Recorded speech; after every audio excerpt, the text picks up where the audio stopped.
सड़कों पर खुली घूमती गायों को कूड़ेदान के आसपास खाने की तलाश करते आपने भी कई बार देखा होगा। क्या कभी सोचा है कि उस कूड़े के जरिए इन गायों के पेट में क्या क्या चला जाता है? प्लास्टिक की थैलियों की बात तो अब आम हो चली है, लेकिन हरियाणा के फरीदाबाद में एक गाय के पेट से जो कुछ निकला उसे जानकर हर कोई दंग है। चलिए आपको पूरा मामला बताते हैं। दरअसल गाय को फरीदाबाद के NIT 5 इलाके में किसी कार ने टक्कर मार दी थी। सड़क पर दर्द से तड़पती घायल गाय को देवाश्रय पशु चिकित्सालय लाया गया।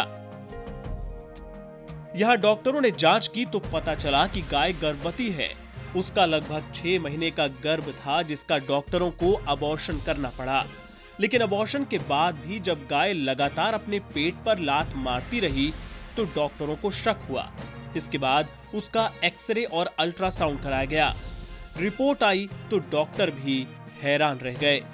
आगे क्या हुआ सुनिए खुद गाय का इलाज करने वाले डॉक्टर अतुल मौर्य से। एक्चुअल में वो उसका एक्सीडेंट हुआ था, एक्सीडेंटल केस था। कल आया, एम्बुलेंस गई, उसको रेस्क्यू की, लेके आई। उसको बार बार ब्लॉटिंग हो रही थी, तो प्रेगनेंसी डायग्नोसिस की गई, प्रेग्नेंट थी। ये प्रेगनेंसी की वजह से ये हो रहा है, क्योंकि वो एक्सीडेंटल थी, चल नहीं रही थी, बैठ नहीं रही थी, लेटी हुई थी, तो ब्लॉटिंग होना कॉमन सी बात है। अप्रॉक्सीमेटली 6 मंथ का बेबी एबॉर्ट हुआ उसका। उसके बाद फिर से उसके बाद भी हो रहा था, प्रॉब्लम आ रही थी ब्लॉटिंग की। उसका एक्सरे करवाया गया। डाउट हुआ, थोड़ा डाउट हुआ तो ये वो कंफर्म किया जाए, उसको एक्सरे करवाया गया। एक्सरे करने के बाद वो कंफर्म हुआ कि इसमें काफ़ी कुछ प्लास्टिक्स, बैग, इवन चूड़ी, कांच के कुछ और पार्टिकल्स, नेट, बोल्ट, लोहे के पार्ट्स सब उसमें हैं। तो उसकी फिर रूमेनोटॉमी की गई। रूमेनोटॉमी करने के बाद फिर उसको निकाला गया उसमें से पूरा। थी वो 4-5 दिन तक सरवाइव की। काफ़ी क्रिटिकल कंडीशन था, क्योंकि एक्सीडेंटल भी थी, बच्चा भी अबॉर्ट हुआ था, रूमेनोटॉमी भी हुई उसमें। तो 4-5 दिन के बाद तक थी वो, उसके बाद नहीं बचा सके हम उसको। डॉक्टरों को गाय के पेट को साफ करने में 4 घंटे लग गए और उसके पेट से कुल 71 किलो प्लास्टिक और लोहे का कबाड़ निकला।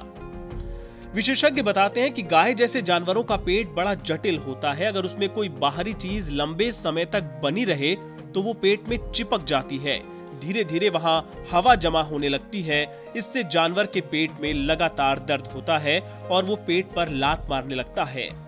डॉक्टर पहले भी ऐसी सर्जरी करते रहे हैं, लेकिन किसी जानवर के पेट से 71 किलो प्लास्टिक और लोहे का कबाड़ निकलना चिंता की बात है।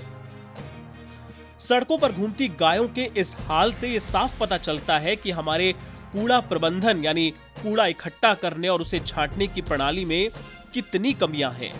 खुले कूड़ेदान और सड़क पर पड़ा कचरा सबसे बड़ी चुनौती है।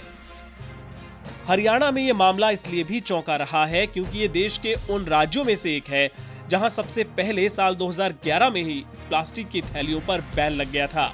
इसके अलावा राज्य सरकार गायों के कल्याण पर भी जोर देती रही है। लापरवाही उन लोगों की भी है जो अपने पशुओं को दिन भर बाहर चरने के लिए छोड़ देते हैं। ये जानवर खाने की तलाश में कूड़ेदान के आसपास चले जाते हैं, जिसका नतीजा कुछ इस तरह सामने आता है कि उन्हें अपनी जान तक गंवानी पड़ती है। दोष उन लोगों का भी है जो खाने की चीजें प्लास्टिक की थैलियों में रखकर फेंक देते हैं। NBT ऑनलाइन की रिपोर्ट।